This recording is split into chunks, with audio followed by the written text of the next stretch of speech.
because we have not allowed the children to become themselves. A child from the very beginning wanted to become a carpenter, but we made him an engineer. So he is not happy with the job. If you will work on 100 people, interview 100 people, you will be surprised to know that maybe out of 110 are very happy with the job. They became something. They became something when they looked outside in this world. That a better salary, a better status, a good living. And when they enter into it, they have been forcing the body, they have been forcing the mind to study a particular subject, a particular field. So Tantra says that allow everybody to become them what they want to become. Don't force anything on a child. Allow him. Let him be anarchic. So Tantra respects the body, respects the mind also. But it says that you have to watch just the thoughts from where they are coming. What is the root from where this desire is born? This desire is born out of hate, out of greed, out of lust, or out of a competition. Because you always compare yourself with the others. You cannot be the other at all. Other is other. So Tantra respects an individual, his individuality. That is the beauty of Tantra.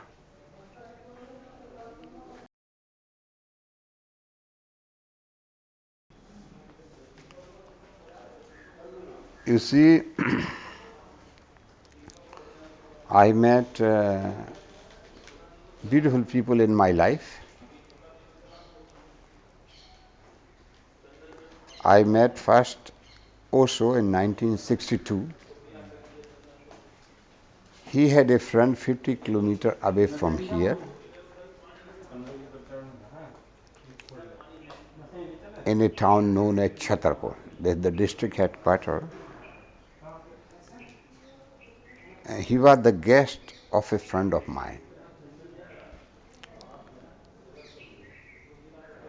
So this friend, brother, was my classmate. So I was in the first year in the college. So he told me that there is some acharya,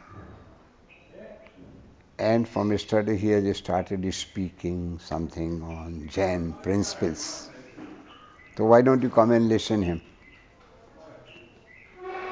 He told me in the class in the college. So next day I went. There were only 11 people for the lecture. I remember two were elderly women. They were widow because they were wearing white saris. And there were 7 people and we 2 young people.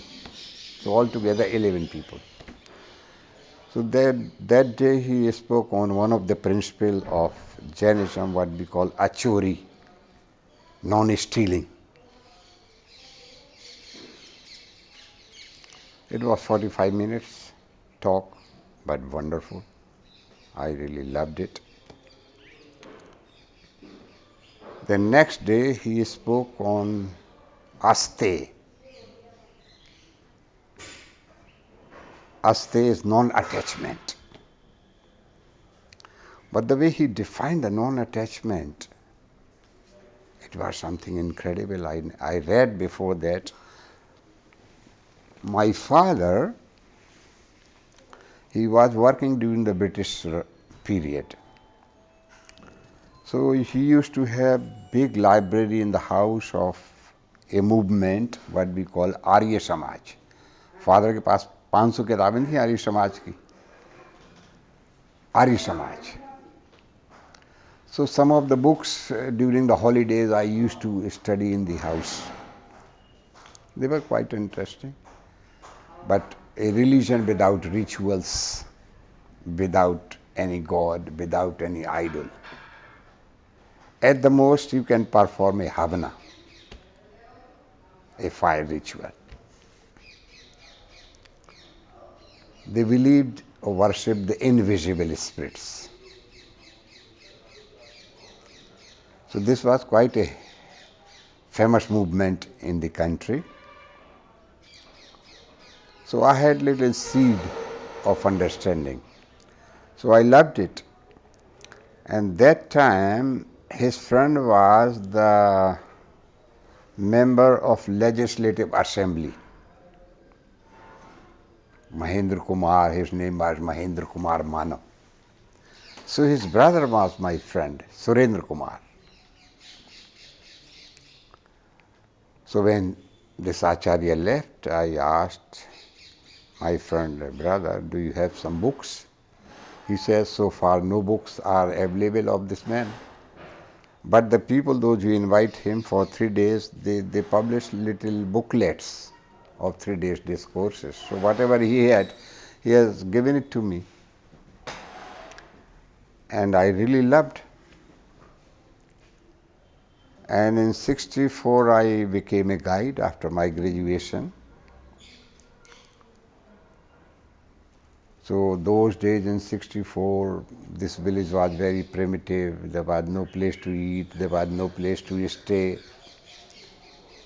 The whole village was made out of mud and clay tiles. Not a single house was of concrete.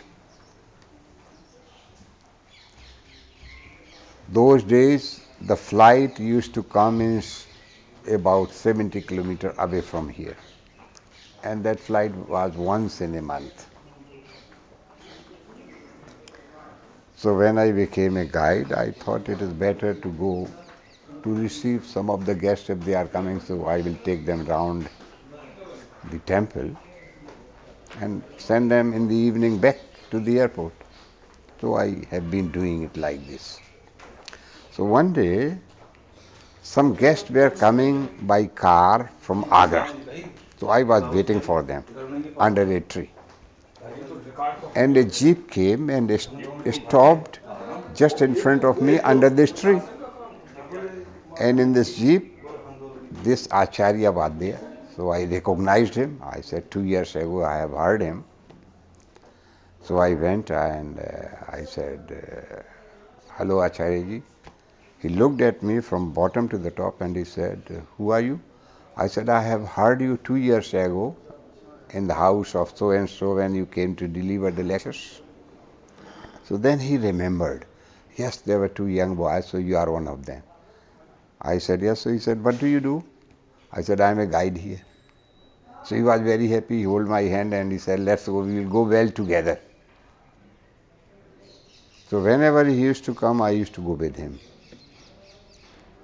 And then in 68, one Swami Rama, he's a very famous man now, he has many centers all over the world. He came and started living in Yogini temple in a hut. It is the same ashram there. Now they have created beautiful ashram there. It is the ashram of Swami Ram. So every evening we used to sit. There used to be one Naga Baba in front of the temple in a hut on the right side, not on the left. So Swami Ram every day used to come to me and this Naga Baba. We were sitting and sometime this Naga Baba used to smoke marijuana. So he used to smoke, but this Swami Ram was not smoking. But he was a wonderful soul. Then in 75 there was Kumbh Mela in a city known as Allahabad. Kumbh Mela is the biggest religious festival of the world.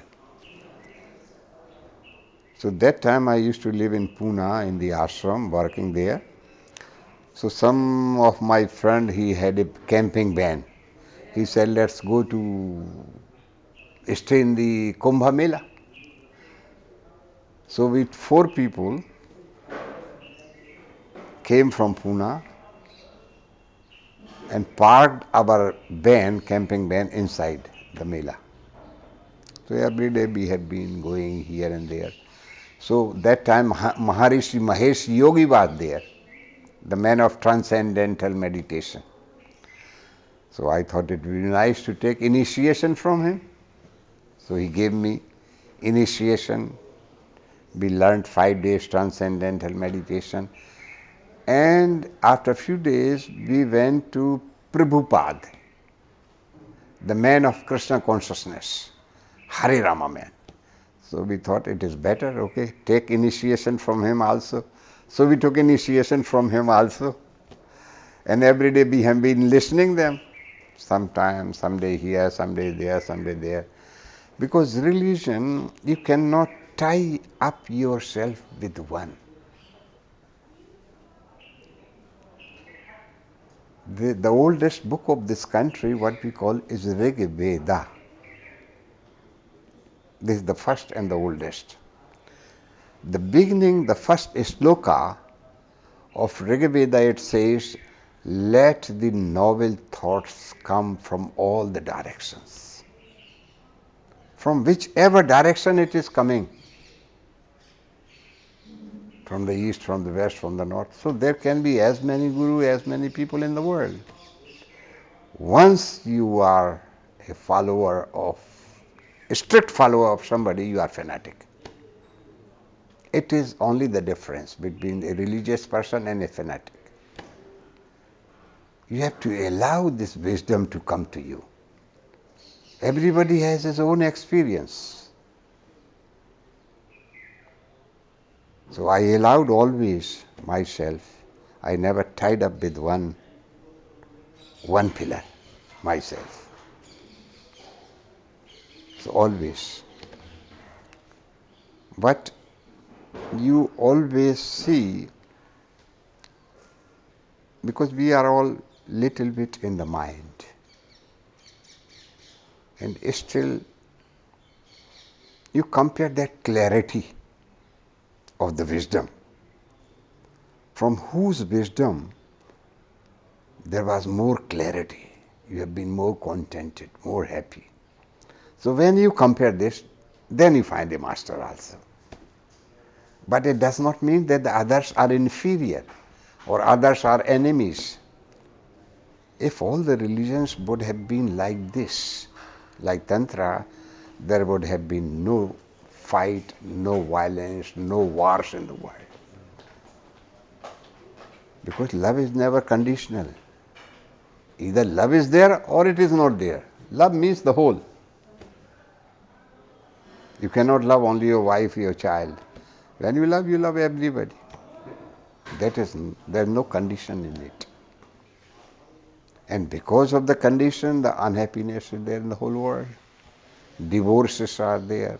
Condition. It is only mine, you cannot touch it. But in this country, there was a period what we call Upanishads, the period of 5,000 years. There was nothing like this. Some of the mystics or the rishis of this country were married. And if the wife of some rishi runs and they start living with the other master, no problem. They never fought. Real master or real rishi, what we call mystic, never fought for it. Because it was not a property, it was not a possession. She was in love. After 1 year, 10 years, the love disappeared. So it is better to say goodbye. But with a thank. So Tantra has been always living in the communes, what we call them, sanghas. They were unable to fit themselves with the society. The society wants frictions. Society is like a scissor. It cuts, it divides. My family, my wife, my son, my house, my country. So Tantra is a universal religion. It does not, by chance it is born in India, but it is not the property of the Hindus. Because those who perceived Tantra, they were not Hindus at all. They were simply human beings. But we have to give a title, they are Hindus. So Tantra never believed in any caste, never believed in any tradition, never believed in any sculpture. It's all second-hand information. You have to have your own experience, first-hand information. Next.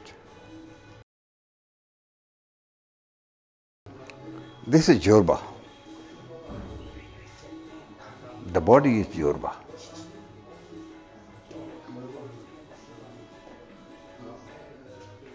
In this country, there has been a sect.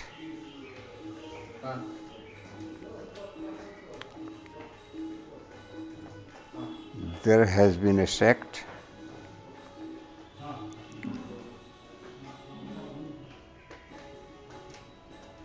Charbak. Charbakas. Have you ever heard this word, Charbakas? Eat, drink, and be merry. It's beautiful. There has been beautiful mystics in this country. There has been one man. His name is Gorakh. He's one of the very important pillar of this country, Gorakh. He always used to say that Hasva, Khelva, Dharva, Dhyan means laugh, eat, dance, be merry.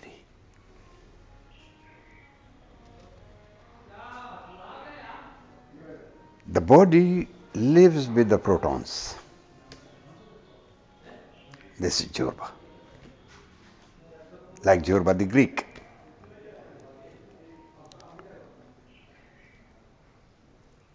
Since you are in it as a tenant, you have to look after it. Because you are living in it. You cannot torture it. You cannot punish it. You cannot sleep on the thorns or whip your body. People have been masochist. The tremendous masochism was there in the whole world. In the name of the religion. In Christianity, in Hinduism, even in Buddhism. People don't put on the sandals. Feet, the soles of the feet are hurt many times through these stones, through the thorns. People have been whipping with a whip which has had the thorns, sleeping on the bed of thorns. Since you are in it, it is your own temple. So why do you kill this temple? Why do you destroy this temple? Why do you harm this temple? This is only the religion in the whole world, Tantra, which has really respected the body, loved the body, caressed the body.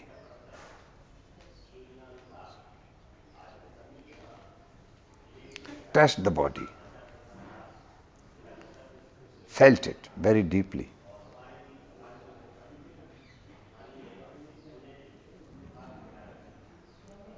So, most of the religions have been against the body,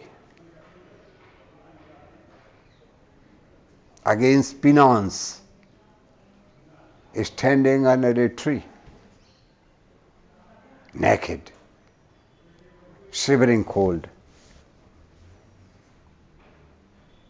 The body is not comfortable. But Tantra has not done these topsy-turvy things. Tantra has accepted the life in its very normal, natural way. When it is too cold, if the body is shivering, you need a protection to it. You have to protect. But you can also train the body so you will not feel cold. Sometime like the Jaina monks which were here, sometime when it is too cold, they sleep on the grass. They put a grass, on it they sleep. Because grass has some warmth in it. So they do not feel that cold. But some advanced people, when you go on little bit disciplining the body can be disciplined also. Then you will neither feel cold nor feel hot. But if you are really aware, if you feel totally aware, when the body is aware, then you feel it. When the body is sensitive. But if the body has become like a rock, the whole sensitivity is gone. So Tantra respected this sensitivity of the body. But with this respect, you cannot trespass. You cannot give any violence, any torture to the others. You have to remain in your own space. You cannot grab the other space. It is a trespass. You are disturbing the liberty of others. That is why most of the religions, especially Jainism, has been telling us that live and let live. If you have a right to be on this planet, on this earth, others have a right too. An animal, an insect, a plant, because everything has a life. It does not have a mind, but it has a body. Rock has a body also, but rock is sleeping. Deep sleep. Trees, animals, they have a body, but they have a little bit feeling, what we call sensitivity. They can feel it, but no mind. That is why most of the religions respected this law of the nature, and especially Tantra respected it very deeply. They respected the trees, the insects, the animals, everything. They have been never against it. It is too much now, this sound. Majority of the people in the world, Yes. they all live So, only as body. mm, They think that body is everything.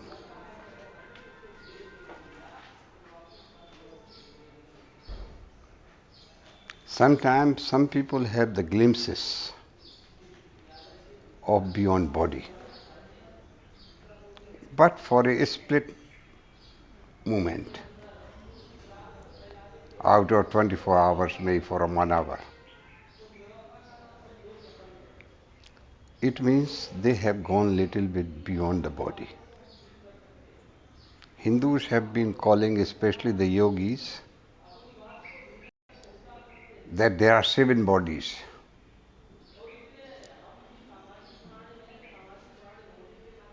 But majority of the people in the world, they are all living on what we call sthul sarira, on physical body.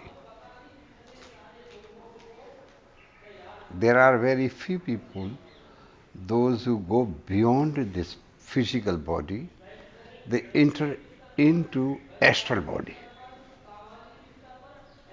When they enter into astral body, then the intuition starts. The love comes in, compassion comes in. Negativity is left behind. Positivity enters into the second stage of the body. So one may become a painter, one may become an artist, one may become a poet, for they have the glimpses of beyond the body, glimpses of the intuitions. So they have gone little beyond Jorba state. Jorba state is a state of full body only, body conscious, not beyond this body of intuitions.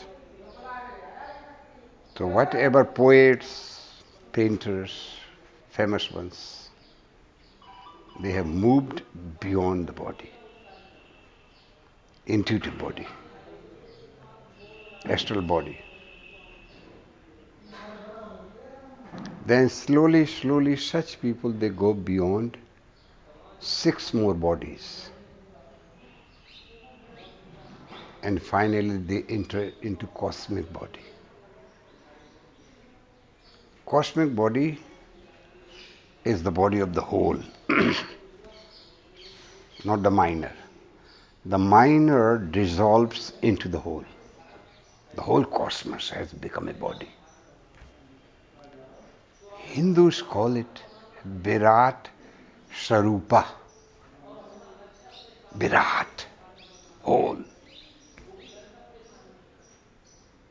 Krishna, it is said that Krishna was living in the Virat Sarupa. So when he used to dance with 16,000 girlfriends,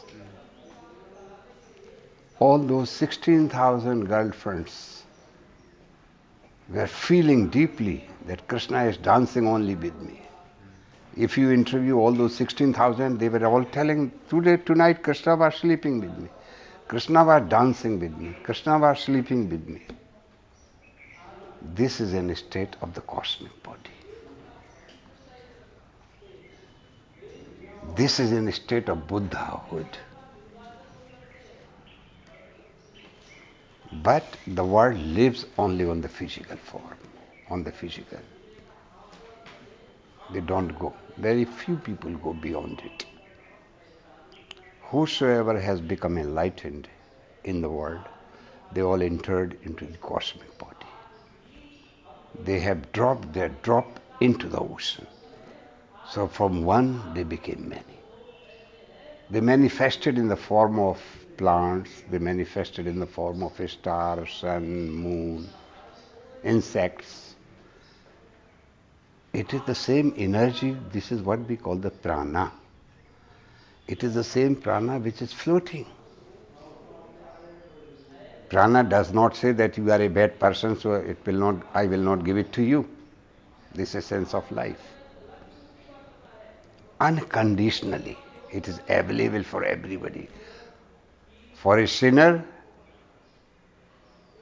and for a virtuous person. Unconditional. That is the nature. Because if there is anything like divine, like supreme, like God, then he does not discriminate. That is why Jesus has been always telling that the God has created man in his own image. If an image can be given to a God, it can be an image of Buddha, it can be an image of Krishna, it can be an image of Lao Tzu. It can be an image of all the beautiful people which are born on this planet. That is a state of Buddhahood. So everybody is living on the state of Jorba. There is nothing beyond body. Body is everything, people say. But those who arrived and those who distributed their experiences to the world, They say that there is something beyond this body also. And when they enter it, they say that it is not a form, it is a formless state. The moment we give it a form, we limit it. It cannot become Virata. It cannot become the whole. Because in the whole, minor is included. But in the whole, we cannot put the minor. Minor has to dissolve into the whole to become the cosmos itself. So this is the journey from Jurva to Buddha. From body to the mind, mind to the spirit.